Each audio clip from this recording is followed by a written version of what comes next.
E aí, família, vamos lá? Tá na hora do vídeo, 3 matérias para você ficar bem inteirado, tá? Primeira matéria: aumentou o número de falências no Japão. Sim, chegou, ultrapassou os 9 mil e pode ser que chegue 10 mil esse ano ainda, tá? Então você vê que o número de falências, o bicho tá pegando. O negócio é tenso pra caramba, mas não é só o governo japonês que não viu isso aqui ainda. Por que disso? Olha só, revisão do PIB de julho a setembro desse ano teve uma taxa de crescimento real vista para cima em 1,2% numa taxa anualizada. Você acredita nisso, né? Pois é, então diz o governo japonês que o PIB do Japão subiu em relação a julho e a setembro. E está tendo superávit na conta corrente do Japão em outubro. Também você acredita nisso, né? Mas vamos lá, tá? Porque tem umas coisas assim meio duvidosas, mas, né? Vida que se segue. Então vamos aqui. E se você não é inscrito no canal, por favor, se inscreva no canal, deixa seu like e clique no sininho ali para receber as notificações de vídeo aqui do canal, tá? Mas vamos lá. O número de empresas que faliram de janeiro a novembro desse ano ultrapassou os 9 mil em todo o Japão, com um aumento de mais de 17% em relação ao mesmo período do ano passado.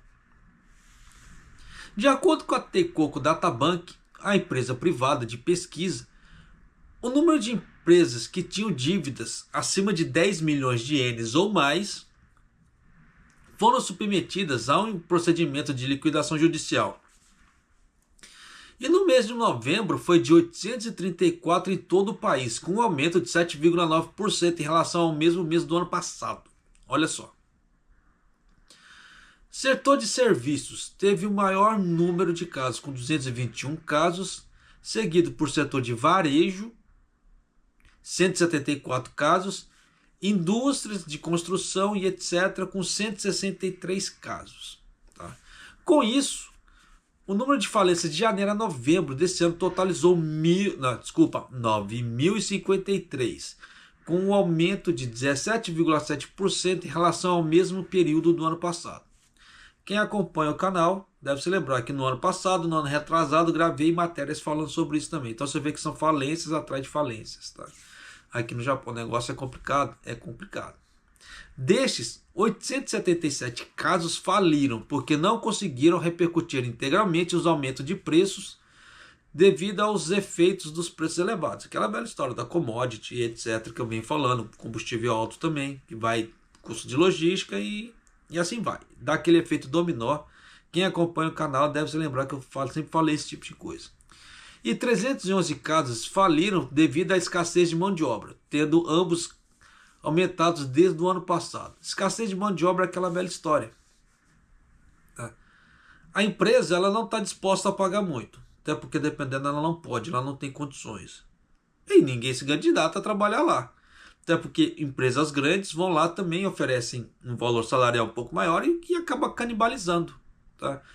Os trabalhadores das empresas pequenas. E nisso você já sabe, não aguenta, né? Então, se a empresa não der um aumento de salário, nem que seja, como é que se fala assim, substancial, é complicado, né?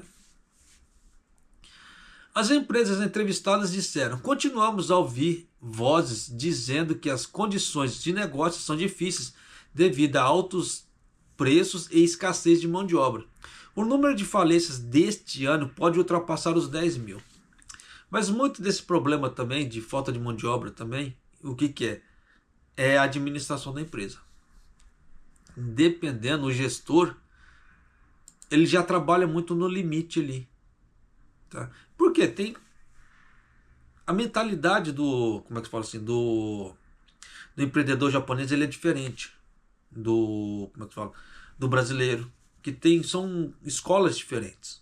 A escola que eu falo não é escola de estudar, tá? A escola econômica. O jeito de fazer negócios são diferentes. Você vê que antigamente as empresas, quando tinha que dar um aumento, ela vinha a público, o presidente baixava a cabeça, pedia gomenaçai, porque ele sabe que aquilo ali ia impactar na vida dos outros. No Ocidente não, no Ocidente eles repassam os preços, vão passando e que se lasque. Então aqui como é que fala assim, os Os mais antigos ainda têm esse tipo de cabeça.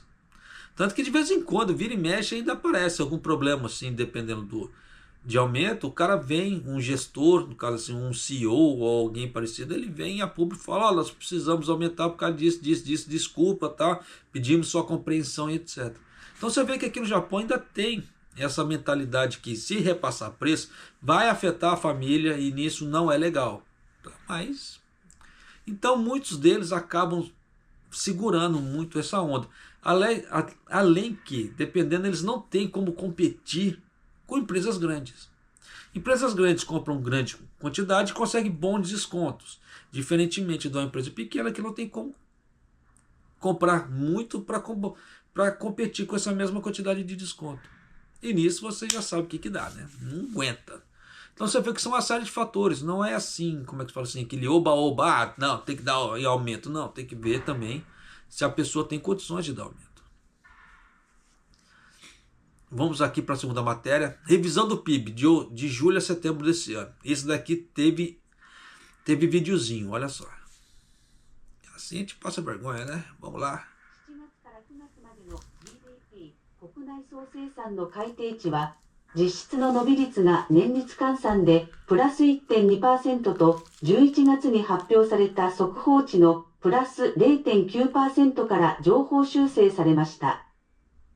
個人消費に支えられてプラスとなった形ですが、認証不正の問題で落ち込んでいた自動車販売の回復や災害に伴う備蓄需要など一時的な要因があったとみられ、今後も消費の伸びが続くかが焦点となります。Pois é, se você entendeu o Nihongo, deu para você ter uma ideia, né? Se você não entendeu, vem com o tiozão aqui. O valor revisto do PIB, que é o Produto Interno Bruto, de julho a setembro, foi revisto para alta em face do valor preliminar de 0,9% anunciado em novembro, sendo que a taxa de crescimento real, tá? Isso numa base anualizada, é de 1,2%. É muito? Não, não é, tá? Mas é aquela velha história. É melhor pouquinho do que nada, mas você acredita nisso? Vem com o tiozão aqui que eu vou trazer umas informações para você que o negócio não condiz muito com a realidade, tá? Os valores previstos do PIB no período de julho a setembro anunciados pelo gabinete mostraram que a taxa de crescimento real, excluindo variações de preços, eles sempre excluem variações, porque se coloca variação de preço, melhor para eles, foi de 0,3%. Então você vê que foi muito pouco. Tá? Se isso continuar por um ano, a taxa anual vai ser de 1,2%, que foi revista para cima em 0,3 pontos, em relação ao valor preliminar anunciado no dia 15. É o segundo trimestre consecutivo que a taxa de crescimento do PIB é positiva. O consumo pessoal, que representa mais da metade do PIB, foi reduzido. Ó, presta bem atenção nisso aqui. O consumo pessoal, que representa mais da metade do PIB, foi reduzido em relação à taxa de crescimento dos 3 meses anteriores, para 0,7%. Então você vê que caiu em relação ao mês anterior, em face ao valor preliminar de 0,9%, refletindo as estatísticas mais recentes sobre vendas de automóveis. Entretanto, o crescimento de capital empresarial, que foi revisto em alta, passando para o valor preliminar de 0,2%, de menos 0,2% para menos 1%, 0,1%. Então você vê que deu uma aumentadinha, tá? De 0,2%, de menos 0,2% para menos 0,1%. Então você vê que ainda está no negativo. Você vê da mesma forma que reduziu o consumo interno. Então eu não sei como é que eles conseguiram trazer esses números.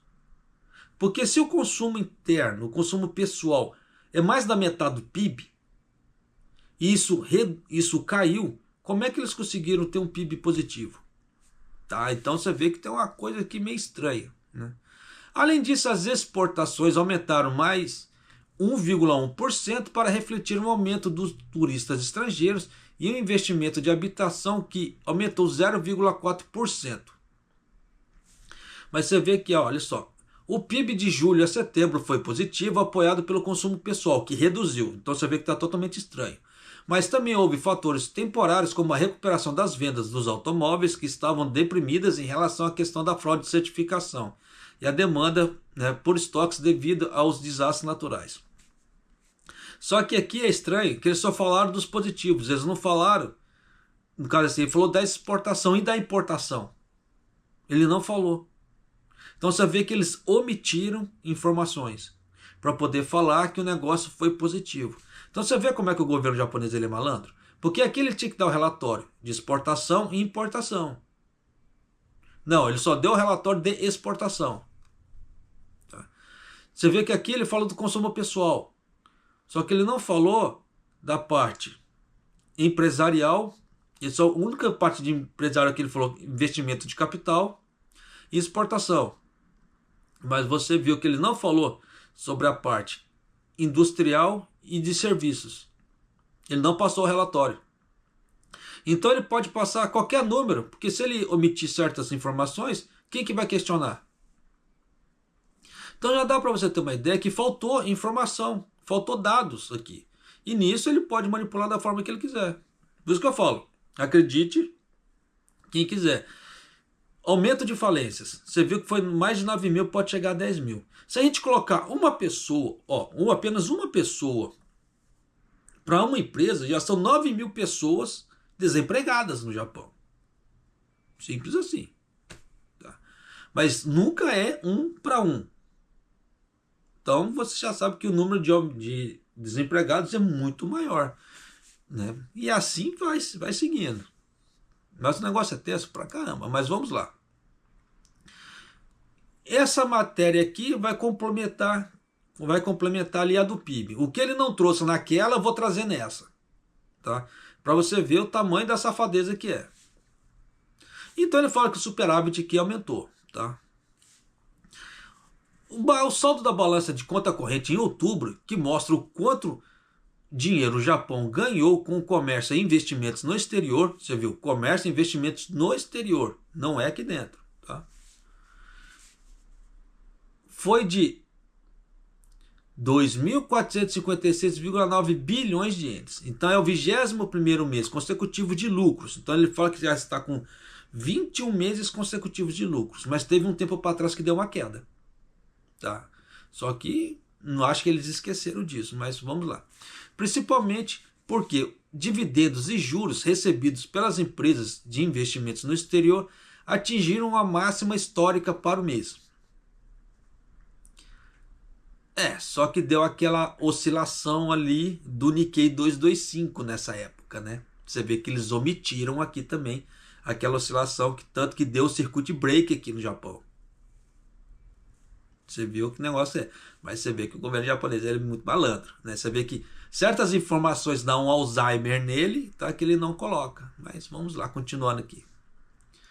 De acordo, se eu não estou enganado, foi em outubro, hein? O circuit break. Não foi em novembro, foi em outubro. Tá? Mas vamos lá, continuando aqui. Se eu estiver falando besteira, escreve nos comentários, tá? Por favor. De acordo com a balança de pagamentos anunciada pelo Ministério das Finanças, o saldo de conta corrente do Japão em outubro foi um superávit de 2.456,9 bilhões de ienes. Embora o superávit tenha diminuído em relação ao mesmo mês do ano passado, é o 21º mês consecutivo de superávit. Então você vê que, por mais que tenha superávit, que está no positivo, está diminuindo. Então você vê que os valores estão diminuindo cada vez mais. Você vê que na revisão do PIB também deu uma diminuída. Por isso que eu falo, o negócio está esquisito, Eles estão manipulando a informação ali para tentar deixar a coisa bonitinha, mas... Isso significa que o saldo do rendimento primário, que representa os dividendos recebidos pelas empresas japonesas de subsidiárias estrangeiras, as empresas que têm filiais no exterior, não no Japão, tá? Quem quer? Os juros sobre obrigações detidas foi de 3.254,1 bilhões de ienes. O mais elevado registrado desde 1985, quando os dados estão sendo comparáveis. quando ele fala juros e obrigações detidas, ele recebeu isso aqui tudo, tá? Então eu vou fazer uma coisa inversa agora.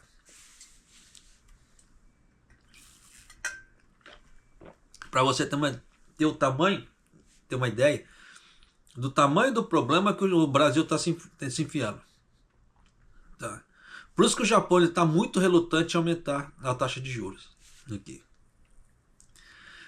Porque no Brasil, se você for ver, a taxa, como eu falo assim, amanhã, grande provavelmente, nós teremos a reunião do Banco Central para ver as novas taxas. Só que o IPCA está lá em cima.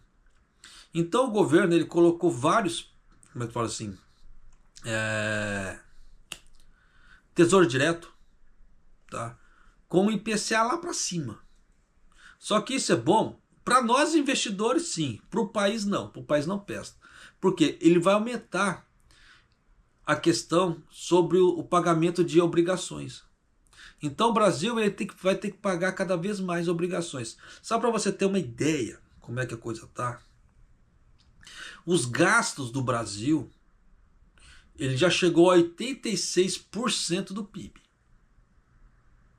Então você vê que o negócio está assim, quase no limite ali.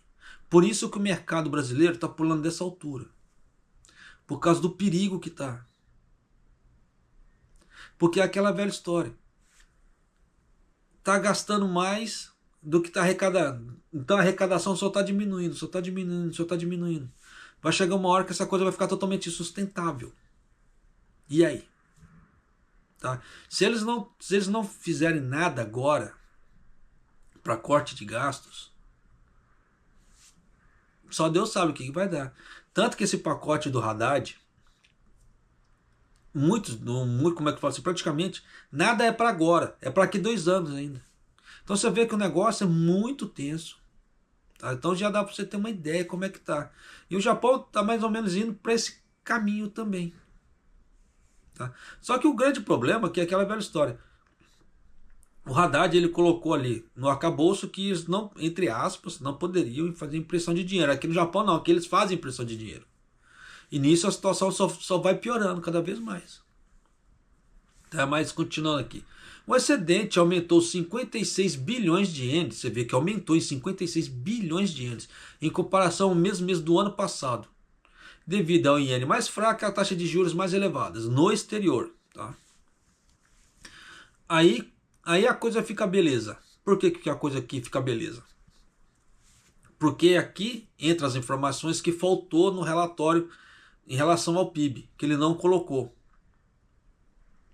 Então por isso que eu falo que tem muita revisão do PIB, que essa revisão do PIB, eu não posso falar tudo o que eu quero, porque senão eu vou perder o canal. Tá? Eu não quero perder o canal. Então, mas acredite se você quiser, tá? Nessa revisão do PIB japonês. Olha só, em relação à balança comercial, ficou no vermelho em 155,7 bilhões de ienes. O que é essa balança comercial? É aquela parte do consumo pessoal ali. E juntamente mais as empresas, que é a balança aqui de dentro. É o comércio aqui de dentro. Por isso que na matéria ali passada, ele fala aqui, né, no caso da revisão do PIB aqui. Cadê? O consumo pessoal, que representa mais da metade do PIB, no caso daquela parte da balança comercial ali, foi reduzido em relação à taxa de crescimento dos 3 meses anteriores para 0,7%. Isso naquela parte da matéria da revisão ali. Só que aqui você vê que a balança ficou no vermelho. Olha aí. Tá? No entanto, devido ao aumento nas exportações de equipamento de fabricação de semicondutores e outros produtos, o déficit diminuiu em comparação ao mesmo mês do ano passado. O déficit diminuiu, ele não sumiu, ele só diminuiu a diferença. Então você vê que ainda continua no vermelho. Por outro lado, o saldo de serviços, aqui na prestação de serviços, aqui interno, tá? Por isso que naquele outro relatório da revisão do PIB, ele omitiu isso aqui também, ele não colocou. Mas aqui ele já trouxe. Por outro lado, o saldo de serviços transformou-se num déficit. Está perdendo dinheiro também com o serviço. Em 159 bilhões de ienes. Olha aí. Por isso que eu falo, acredite quem quiser que esse PIB do Japão subiu, tá? Embora o saldo de viagens tenha atingido a máxima histórica em outubro devido à forte procura de entrada, no caso dos estrangeiros que vêm para o Japão, né? O recebimento de royalties por direitos de propriedade intelectual detidos por empresas japonesas na área química e farmacêutica diminuiu em comparação, tá, ao ano passado.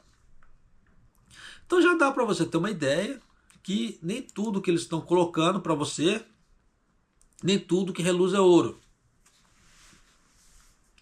E você vê que ao longo desse ano eu só venho trazendo matérias falando Japão perdeu dinheiro, Japão perdeu dinheiro, Japão perdeu dinheiro. E agora o dinheiro aparece? Não é assim. Aí você vê que eles fazem, como é que fala assim, um relatório para poder mostrar que aumentou o dinheiro, só que eles omitiram certas informações que eu trouxe no relatório de superávit deles. Então você vê que uma coisa ele tenta esconder de um lado, mas ele mostra do outro. Então se a pessoa for um gestor ali, que ele está consciente, ele vai pegar vários dados para fazer a análise dele. Ele não vai pegar um relatório ou outro relatório de forma isolada, não. Ele vai pegar tudo e juntar de uma forma, de uma coisa só. Por isso que eu falo que tem que tomar cuidado com um caso assim, indicações de investimentos, tá? Pessoas que não têm noção, dependendo, fazendo indicações de investimentos. Por que disso? Porque isso ela vai fazer indicação de investimento, ela vai mostrar só o que é bonito. Mas aquilo que é pertinente, que são os ônus que a pessoa vai ter que herdar ali de forma obrigatória, ela não coloca. E nisso a pessoa vai lá, faz o investimento dela, que não sei o que, beleza, bonito e tal. Mas na hora que ela tiver que pagar, ou se acontecer algum imprevisto, alguma coisa, ela vai tomar prejuízo. Aí nisso daqui a pouco vai culpar Deus e o mundo, mas ela não é a culpada. Mas é aquela velha história. Confiou na palavra dos outros. Por isso que eu não faço indicações aqui de investimento. Eu falo assim, ó, isso aqui é oportunidade. Mas aí a pessoa tem que fazer o dever de casa também. Ela tem que ir lá estudar. Por isso que eu falo, estude educação financeira. Para você ter noção do que está acontecendo. É igual agora, tá? Saiu hoje essa matéria que eu não ia nem colocar não, mas como tem bastante tempo eu vou até colocar. Deixa eu abrir ela aqui. Porque isso aqui é uma oportunidade para quem quer comprar ações da Nvidia. Ou da Nvidia, tá? Dependendo da, como é que se fala da pronúncia. Porque isso aqui vai gerar uma grande oportunidade, tá? Porque as ações da Nvidia, grande provavelmente vão despencar. Por causa disso. Japonês, você está enrolando e não está falando. Olha só. O governo chinês anunciou que vai fazer uma investigação sobre a gigante americana de semicondutores Nvidia sobre suspeita de violações das leis antitrust. Acredita-se que seja uma contramedida no aumento das restrições à exportação de semicondutores destinada à China pelos Estados Unidos. A administração estatal da regulamentação do mercado da China anunciou que iniciou uma investigação sobre a Nvidia, a empresa americana que produz semicondutores para inteligência artificial, por suspeita de violações antitrust. Segundo o relatório, a Nvidia concluiu a aquisição da Mellanox Technologies, uma empresa israelense forte em comunicações de alta velocidade, após receber a aprovação condicional das autoridades chinesas. Se uma investigação descobrir as leis antitrust foram violadas, a empresa poderá estar sujeita a multas pesadas. Em 2 de dezembro, os Estados Unidos anunciaram restrições à exportação de equipamentos e software de fabricação de semicondutores de ponta para a China. E em resposta, aí a China começou a retaliar, tanto que ela falou que ela proibiu exportar certos minérios para os Estados Unidos, são minérios relacionados a baterias de lítio, etc. Então você vê que o pau está comendo. O conflito entre os Estados Unidos e China sobre a tecnologia de ponta, bem como os semicondutores, está se aprofundando cada vez mais. E esse inquérito é visto como uma contramedida contra os Estados Unidos. Isso é óbvio, né? Mas também os americanos caçaram também. O Wall Street Journal, que é o jornal empresarial americano, relata que a China enviou mensagens aos decisores políticos antes da segunda administração de Trump, que estava preparada para responder às ações dos Estados Unidos. Então já dá para você ter uma ideia que, dependendo disso aqui, vai despencar as ações da Nvidia? Vai. Por quanto tempo? Eu não sei. Então, mas isso aqui é aquilo que eu falo. Você pegar informações para você poder fazer aplicações ou ver que para poder correr de certas aplicações. E são esses tipos de dicas que eu falo para você, que você tem que fazer análise, tá? Não é isso aí pegando como é que se fala? Sair acreditando que todo mundo está falando, tá? Porque é aquela velha história, quando alguém já vem falando de certas coisas, já tem um efeito manada, tá? Quando dá o efeito manada, o negócio já está lá em cima. Então é complicado. Mas se você quer surfar pegando desde baixo para você ir lá em cima, você tem que pegar esse tipo de informação assim. Que ele não te dá a informação, como é que se fala assim, escancarada. Você tem que interpretar isso. Você interpretando certas informações assim, você vai sair na frente de muita gente que quer ganhar as coisas tudo esmigalhadas. Por isso que eu falo para você, tome cuidado, tá? Com pessoas dando muitas dicas de, como é que se fala assim, de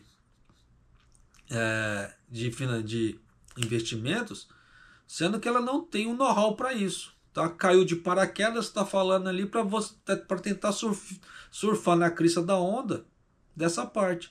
Mas se a pessoa tem, como é que fala assim, experiência no mercado ali, é outros 500, tá?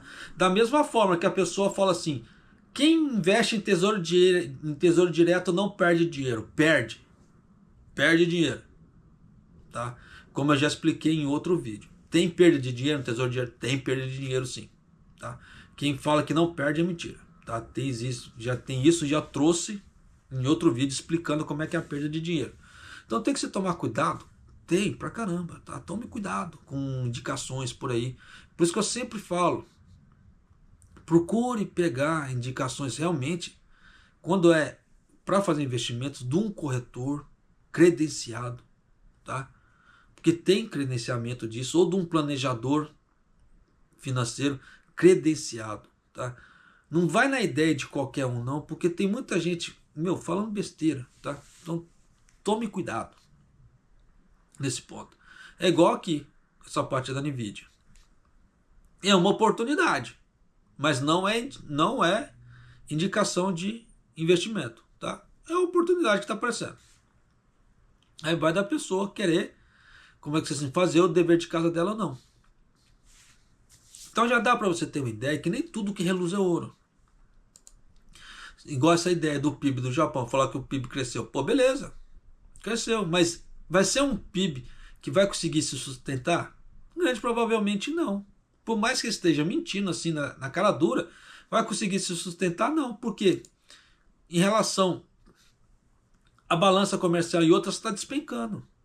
Então o Japão só está com esse superávit aqui porque o dólar dele está alto. Se tivesse com o dólar baixo, como é que se diz? Não estaria ganhando esse tanto. Tanto que o dólar agora está oscilante, está na casa dos 150. Por causa do quê? Medo do Trump. Você vê que está chegando janeiro ali, quando o Trump já vai ser empossado. E está mexendo muito com a parte cambial aqui no Japão. Você vê que agora está no 150. Nossa, ele está bem no limitinho. Dependendo, se o Ueda fizer algum pronunciamento para esse mês, pode ser que despenque mais. Aí ficaria bom, tá? Porque quanto mais despencar, chegar num certo patamar e ele estabilizar, vai ser bom para os empresários japoneses fazerem a tomada de decisão de compras, etc.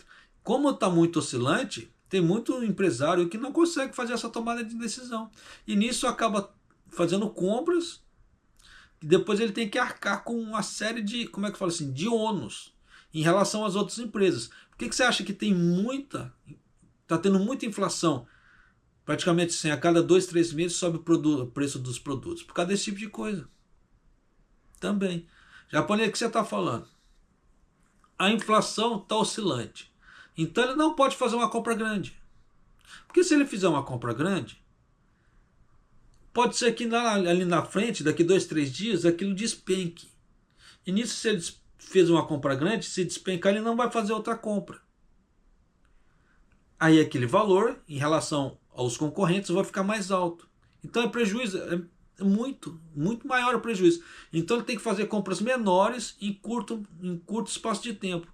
Porque se cair, faz de conta, se amanhã ou depois da manhã cair o valor, ele consegue comprar com preço mais baixo. E assim vai, tá? Nessa situação. Por isso que a coisa está muito oscilante pro lado de cá. Tá? Os mais novos, com certeza. Não adianta falar que vai lembrar que não lembra da hiperinflação que teve no Brasil. Tá? Mas os mais velhos, tá? Deve se lembrar que ali era maquininha todo dia. Eles remarcavam preços de manhã e à tarde. Era tenso. Por isso que naquela época o investimento, no caso do overnight, estava muito em alta. Por causa do overnight, muita gente saía correndo para fazer o investimento ali no overnight para ganhar a taxa de juros da noite, para chegar de manhã cedo, tirar o dinheiro para o dinheiro não desvalorizar. Aí chegava à noite, fazia os depósitos de novo para fazer o overnight de novo. Era tenso aquela época. Muita gente não pegou essa época, tá? Do overnight, bombando, taxas de inflações, hiperinflação do Brasil. Mas tem que se tomar cuidado com esse tipo de coisa, sim. Quem passou por isso deve ter uma noção do que eu estou falando agora. Por isso que eu falo que para você, nesse ponto, só tome cuidado, tá? Com essa parte financeira, a parte de inflações, etc. Para não ir perdendo dinheiro. Da mesma forma que falaram assim, tesouro direto você não perde dinheiro. Perde porque eu já mostrei com tabela em outro vídeo. Tá? Então nem tudo que reluz é ouro. Da mesma forma que agora renda variável está ficando muito bacana, tá? Para investimentos. Banco do Brasil agora, você vê que o Banco do Brasil pagou altos dividendos, mesmo mesmo que o mercado esteja despencando o valor do Banco do Brasil, que deu uma despencada, né, nas ações do Banco do Brasil. Mas pagou muito bons dividendos. Eu gostei demais, eu dei risada quando eu vi, né? Porque eu tenho ações do Banco do Brasil. Então, nesse tipo de coisa, o Banco do Brasil, por exemplo, seria uma indicação? Pô, não estou falando para você fazer, tá? Mas é uma oportunidade.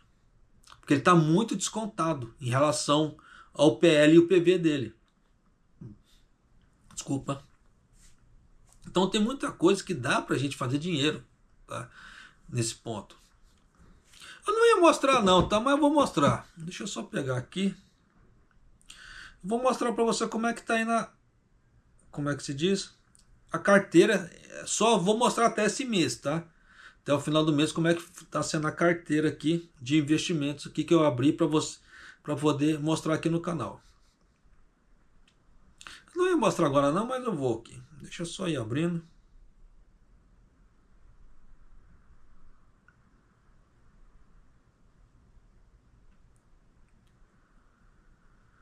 Pá, pá, pá, pá, pá.